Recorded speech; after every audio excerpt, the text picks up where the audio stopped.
Documentário no SC Agricultura. Projetos Microbacias e SC Rural são temas de um vídeo especial produzido pela Epagre Ciram. Em 5 episódios, vamos mostrar como essa política pública transformou o meio rural e as famílias do campo de Santa Catarina. Incentivo ao plantio de bambu. Primeiro seminário catarinense difunde conhecimento e aplicações técnicas da planta. Mercado é promissor para o uso da matéria-prima. E ainda gado e floresta. Pesquisa mostra como o sistema silvipastoril traz vantagens ao produtor, com incremento de renda e maior conforto aos animais. Olá, sejam bem-vindos! Está no ar o SC Agricultura, o programa de TV nacional da Epagre. Árvores, pastagem e pecuária numa mesma área formam um ambiente que, além de bonito, traz muitas vantagens aos animais e ao produtor. Esse é o sistema denominado silvipastoril, já adotado em muitas propriedades de várias regiões do Brasil. Conheça agora a pesquisa da Epagre no Centro Especializado para Agricultura Familiar em Chapecó. De lá saem tecnologias que são repassadas aos agricultores catarinenses. Olá pessoal, estamos aqui dentro de um sistema silvipastoril, que é uma simulação, de um sistema produtivo que a gente utiliza muito aqui na região oeste, que visa melhorar o bem-estar animal, principalmente quanto ao conforto térmico, E como muitas respostas ainda não são conhecidas, o que a gente visa aqui é determinar realmente o quanto que a gente consegue melhorar a ambiência pela redução de temperatura e o sombreamento dentro do ranque de árvores, E a influência dessa sombra na forrageira que a gente vai produzir para o nosso gado comer. A nossa área basicamente ela é distribuída com 4 espaçamentos de árvores, A gente tem faixas variando de 15 metros entre linhas até 30 metros entre linha, e o quanto que isso influencia desde a velocidade do vento, umidade do ar, temperatura ambiente, produção de forragem e inclusive até em estoques de carbono no solo, que a gente está avaliando aí desde o que a gente começou essa área experimental em 2014, o quanto que esse sistema é capaz de estocar carbono no nosso solo. Então, o nosso sistema foi implantado aqui com mudas de eucalipto dune. Ele foi implantado num ranque de uma árvore a cada 2 metros e, conforme recomenda a recomendação técnica da Epagre, com o passar do tempo a gente vai desbastando e desramando esse material para ter madeiras de melhor qualidade e copas mais altas para que a luz consiga penetrar dentro do sistema, E para que a gente não reduza tanto a produção de forragem. Numa primeira colheita que foi feita nessa área aí, de madeira, quando teve o primeiro desbaste, a gente já conseguiu um rendimento aí de mais de R$ 1.500 por hectare, que é um valor que ele vem extra, porque o objetivo principal do sistema, ele na verdade, ele é o bem-estar animal. Então essa é uma renda extra na propriedade, seja em madeira ou seja em tora, ou até em moerão. Esse sistema silvipastoril ele já é muito utilizado na região, para melhorar a ambiência dos animais, e assim a ideia principal do experimento é justamente procurar otimizar o bem-estar animal para que esse animal reduza o menos possível a sua produção por estresse térmico, principalmente, E ao mesmo tempo a gente minimizar perdas de forrageira pelo sombreamento do sistema. Então isso se aplica diretamente em qualquer propriedade que adote o sistema para melhorar a ambiência dos animais. Essa é uma das pesquisas que o CEPAF realiza, por grande relevância nos sistemas produtivos aqui da região oeste, principalmente pelo nosso clima ser mais quente realmente.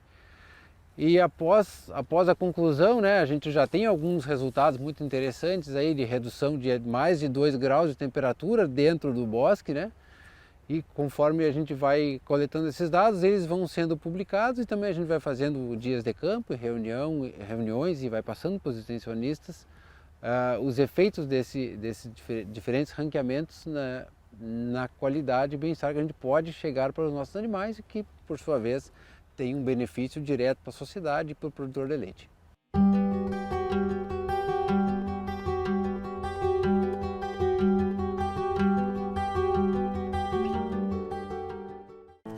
No próximo bloco, veja como foi o Seminário Catarinense do Bambu. O objetivo é o fortalecimento da cadeia produtiva aqui no estado. E ainda hoje a primeira parte de um documentário sobre os projetos Microbacias e SC Rural. Fique com a gente, já voltamos.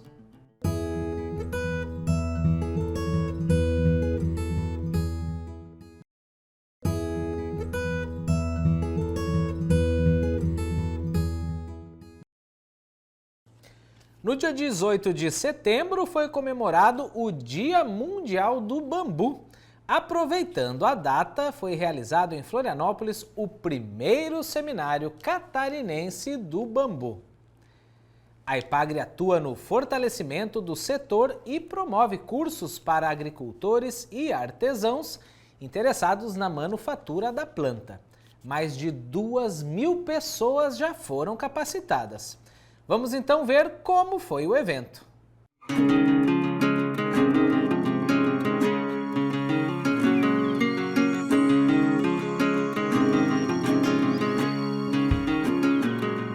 No mês de setembro, Florianópolis sediou o primeiro Seminário Catarinense do Bambu. A proposta do evento foi reunir produtores, entidades, especialistas e empreendedores num ambiente de discussão técnica sobre as inúmeras possibilidades de uso da matéria-prima, além da discussão de estratégias para fortalecer a cadeia produtiva no estado. É a primeira vez que nós nos aventuramos a fazer um seminário, embora a gente tenha esse sonho já há mais de 10 anos, né?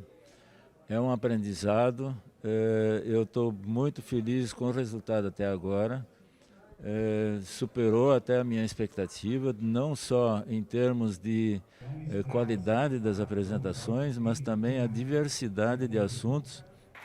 E a gente conseguiu atrair gente até do Acre e de outros estados do Rio Grande do Sul que vêm aqui nos prestigiar e trazer o seu conhecimento. Nós estamos já há 6 anos trabalhando com a cultura do bambu, com o pessoal da Bambusque.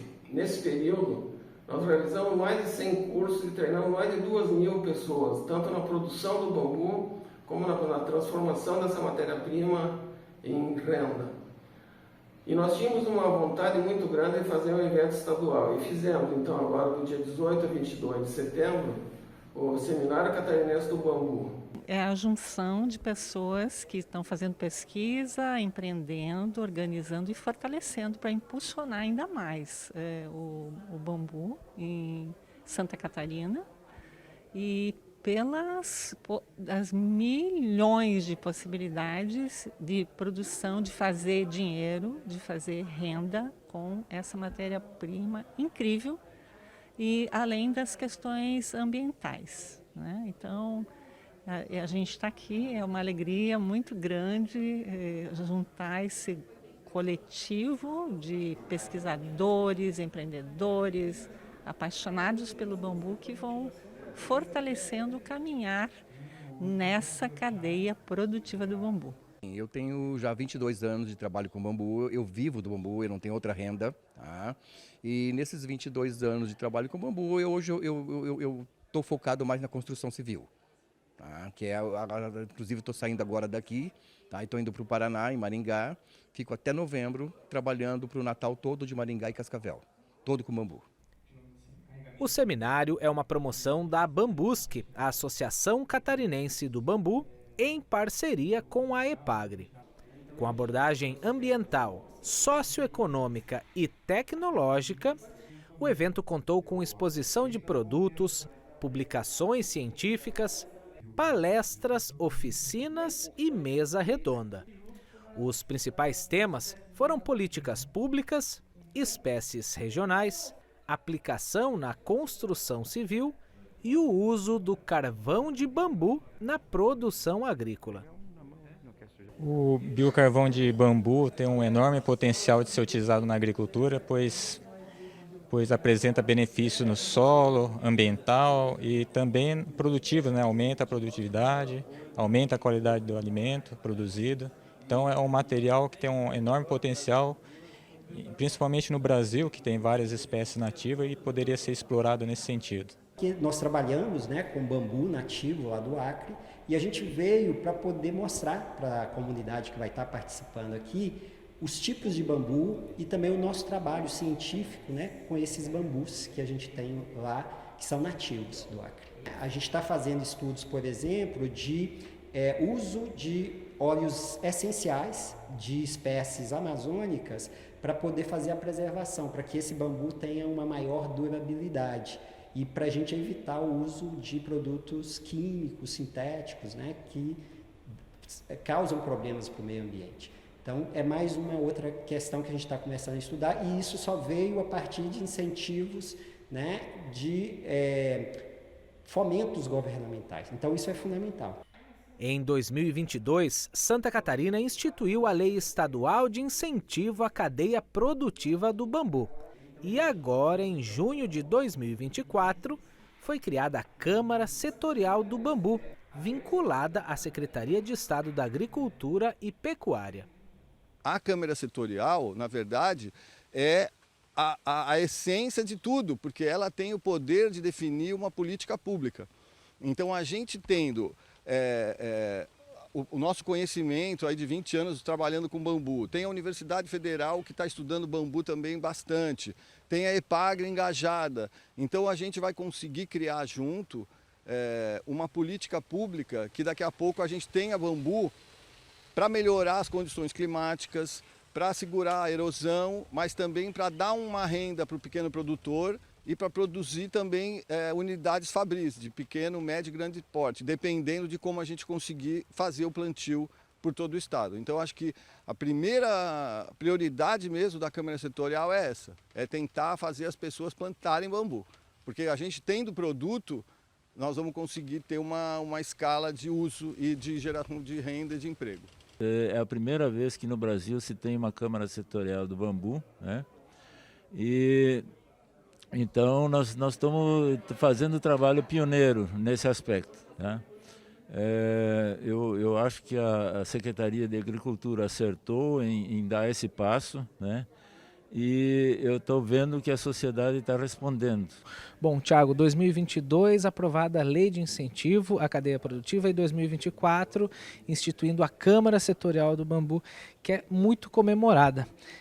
O que muda a partir de agora? Perspectivas para fortalecimento da cadeia produtiva e sobre esse primeiro seminário, o significado que tem esse evento?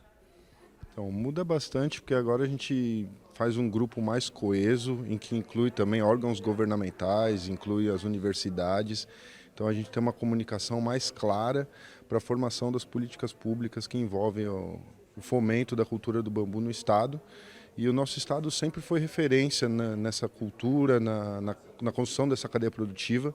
Então isso também com certeza vai servir de exemplo para outros estados aí, para que a gente possa fazer o bambu acontecer. Temos a lei nacional que ainda tem que ser regulamentada. Então, de alguma forma, tudo isso está estimulando a cadeia produtiva como um todo. E esse seminário aqui, ele é o resultado de quase 20 anos já de Bambusque, né, para a gente poder divulgar a cultura do bambu, trazer essa informação para os agricultores, para os técnicos e mostrar o potencial que essa cultura tem, essas diversas espécies, tanto para gerar renda, como serviços ambientais, enfim, para a agricultura de Santa Catarina, para o povo de Santa Catarina.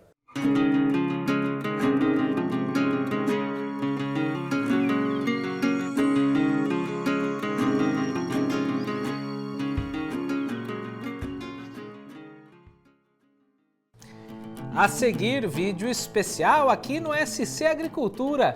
Depois de 33 anos, tem um documentário especial sobre os programas Microbacias e SC Rural. Não perca, já voltamos.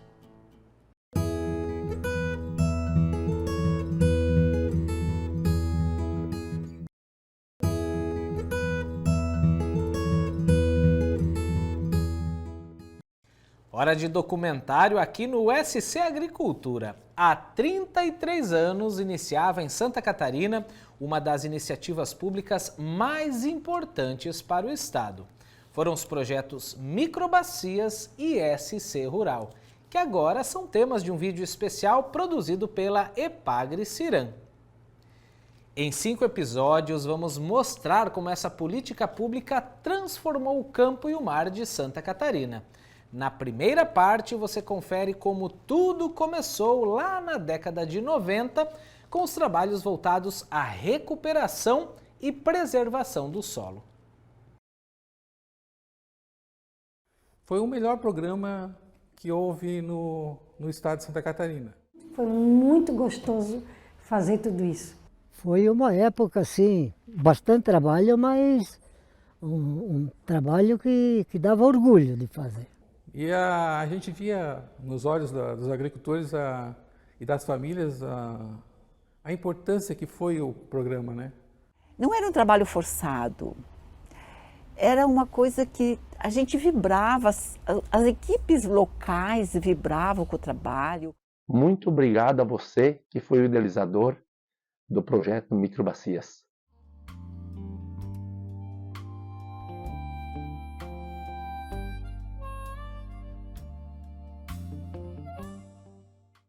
"33 anos de iniciativas que mudaram os rumos da agricultura catarinense. A necessidade da conservação dos solos e preservação das nascentes, a importância da união dos agricultores em associações e cooperativas, bem como mecanismos para manter os jovens no campo, foram assuntos tratados pelos projetos Microbacias e SC Rural.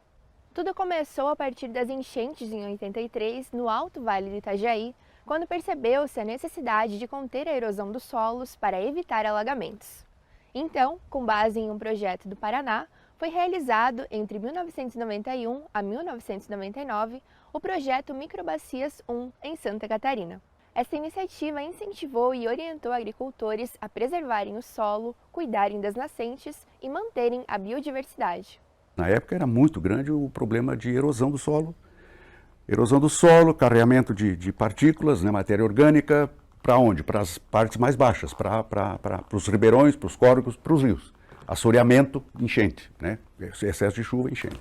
Então, o projeto Microbacias 1 ele foi votado basicamente para manejo do solo e água, ou seja, estancar o processo de degradação das terras agrícolas, para que essa água da chuva se infiltrasse e ela não escoasse sobre a superfície e provocasse o processo erosivo.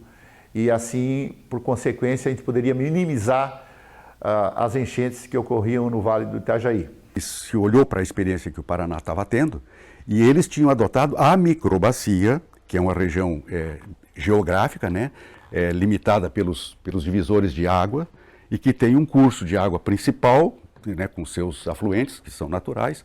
Então é a menor, a gente chamou de a menor unidade de planejamento, porque não bastava você fazer um trabalho assim focado, digamos, disperso em propriedades. Porque o agricultor, um adota, dois adota, o outro não adota e tal. Então isso acontece muito, né? Então tinha que se fazer um trabalho sistêmico, um trabalho amplo, né? Um trabalho assim mais orgânico. E aí a microbacia foi adotada como uma unidade de planejamento. Então o trabalho todo ele era feito baseado no planejamento, né, de manejo de solo, de floresta, de água, por microbacia. Então, esse primeiro projeto ele levou o nome de Projeto Microbacias BIRD 1, mais popularmente Projeto Microbacias. E teve um financiamento de 33 milhões de dólares do Banco Mundial e uma contrapartida mais ou menos igual do governo do estado. Então ele teve uma ação muito forte em todos os municípios de Santa Catarina e as regiões foram priorizadas de acordo com o nível de degradação das terras agrícolas. Então nessa época a região oeste foi a prioridade 1, meio oeste 2 e assim por diante. A primeira metodologia que a gente começou a trabalhar dentro dessa unidade central foi de setorização e priorização, porque o projeto previa trabalhar com 520 microbacias, o estado tinha muito mais do que isso, então a gente setorizou 9 bacias hidrográficas e os municípios, que já tinham já eram, né, a configuração do próprio município, e a parte de setorização de microbacias. e precisamos também montar uma metodologia com diversos critérios socioeconômicos, ambientais, para priorizar. Então, esse projeto então, ele tinha vários componentes.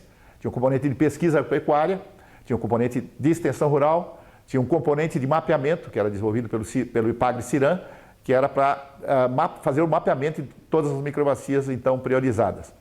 Também nós tínhamos um apoio, um suporte na área ambiental do organismo respectivo de Estado, na época era a Fátima, e também nós contávamos com a Polícia Ambiental, e também havia um componente importante, que era o componente de estradas, que era, então, tinha como coordenação o antigo Departamento Estadual de Estradas e Rodagens, o DR. Havia uma ata onde a comunidade se reunia, fazia a escolha da estrada numa escala de prioridades, e essa ata depois ela é subscrita por 3 elementos: pelo representante da comunidade, pelo senhor prefeito municipal e pelo engenheiro da instituição de estradas à época, o Departamento de Estrada de Rodagem, que subscreviam essa ata. Então, somente esse era o primeiro documento que era gerado para possibilitar que houvesse um investimento futuro numa determinada estrada, num determinado município, sob os auspícios do projeto Microbacias 1. Escoamento de produção, de acesso aos sistemas públicos de saúde, de educação, ou acesso a outros mercados, deslocamento das pessoas a outros mercados para trabalhar ou para outros fins, impunham uma importância muito forte ao componente, não é?